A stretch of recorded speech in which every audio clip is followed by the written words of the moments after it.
साहित्य रत्न लोकशाही अण्णा भाऊ साठे की जयंती के अवसर पर नासिक में आयोजित भव्य समारोह में उनकी बुत का अनावरण किया गया। इस अवसर पर महाराष्ट्र सरकार के मंत्री गिरीश महाजन, विधायक देवयानी फरांदे तथा वरिष्ठ नेता छगन भुजबल सहित अनेक जनप्रतिनिधि, सामाजिक कार्यकर्ता और बड़ी संख्या में नागरिक उपस्थित रहे। कार्यक्रम में सभी मान्यवरों ने अपने संबोधन में अण्णा भाऊ साठे के साहित्य, समाज सुधार और वंचित समाज के उत्थान के लिए किए गए ऐतिहासिक योगदान को याद किया। वक्ताओं ने कहा कि अण्णा भाऊ साठे ने अपनी लेखनी और लोक कला के माध्यम से समाज में समानता, न्याय और मानवता का संदेश दिया। उनका जीवन आज भी नई पीढ़ी के लिए प्रेरणा स्रोत है। गिरीश महाजन ने कहा कि अण्णा भाऊ साठे के विचार समाज को एकजुट करने और सामाजिक समरसता को मजबूत करने का कार्य करते हैं। विधायक देवयानी फरांदे ने उनके साहित्यिक योगदान को अमूल्य बताते हुए युवाओं से उनके विचारों को अपनाने का आह्वान किया। वहीं छगन भुजबल ने कहा कि अण्णा भाऊ साठे ने अपने संघर्ष और लेखन के माध्यम से समाज के वंचित वर्गों को नई पहचान दिलाई। समारोह के अंत में सभी अतिथियों ने प्रतिमा पर पुष्पांजलि अर्पित कर साहित्य रत्न अण्णा भाऊ साठे को भावभीनी मानव वंदना दी। कार्यक्रम का समापन राष्ट्रगान के साथ हुआ। मला वाटतं, मला माफ करा, पण आपल्या समाजामध्ये जेवढे तरुण पण मी बघतो, आमच्याकडे बघतो, मी सगळ्या ठिकाणी फिरतो, महाराष्ट्रात फिरतो, मी 35 वर्षाचे आमदार आहे, 15 वर्षाचे मंत्री आहे, पण खरंच व्यसनमुक्त पिढीची आम्हाला गरज आहे। व्यसनमुक्त पिढीची गरज आहे आम्हाला। आपल्या समाजामध्ये अजूनही अनेक तरुण त्या ठिकाणी बघायला मिळतात।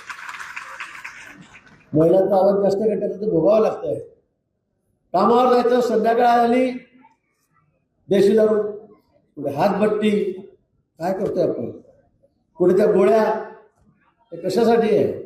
राबायचं, दिवसभर कष्ट करायचे, ती आपली माऊली पण तिथे बिचारे कष्ट करते, आपण जायचं, संध्याकाळी मुलं असतात, घरी लहान मुलं असतात, पण संध्याकाळी आपण दारू पिऊ द्यायचं, काय उपयोग आहे त्याचा? मी सगळ्या समाजाचं चित्र सांगतोय, पण आपल्या समाजामध्ये अधिक आहे, हे आपल्याला मान्य करावं लागेल।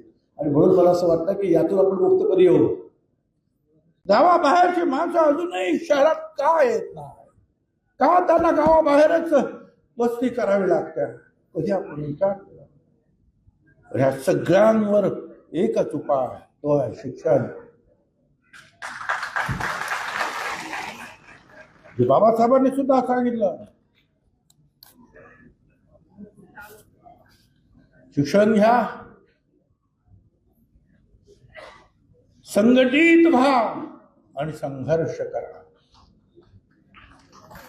तो आहे भारत सरकारच्या मंत्रिपदाचा राजीनामा दिला, त्याच्यामध्ये जे एक कारण होतं, एक कारण होतं की हा ओबीसी घटकाला तुम्ही आयोग निर्माण करा आणि त्यांना सुद्धा जे आहे आरक्षण आणि संरक्षण द्या, पण ते केलं नाही 3 वर्षामध्ये। म्हणून मी माझ्या मंत्रिपदाचा राजीनामा देतो भारत सरकारच्या बाबासाहेब आंबेडकरांना। कुणाला माहिती आहे? मगाशी सांगितलं गिरीश, समाजामध्ये असलं दुःख, दारिद्र्य जर दूर करायचं असेल ते करायलाच पाहिजे, पण हे ड्रग्ज, व्यसन हे सुद्धा जोपर्यंत जात नाही तोपर्यंत समाज कसा पुढे होणार? त्यासाठी तुम्हाला आम्हाला झटावं लागेल, नाहीतर या सगळ्या मंडळींना असंच वाटेल काय झालं, हे याचसाठी केला होता अट्टाहास।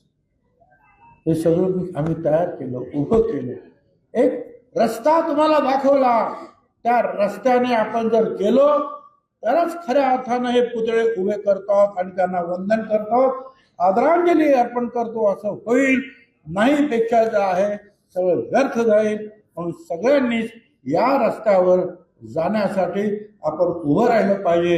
एक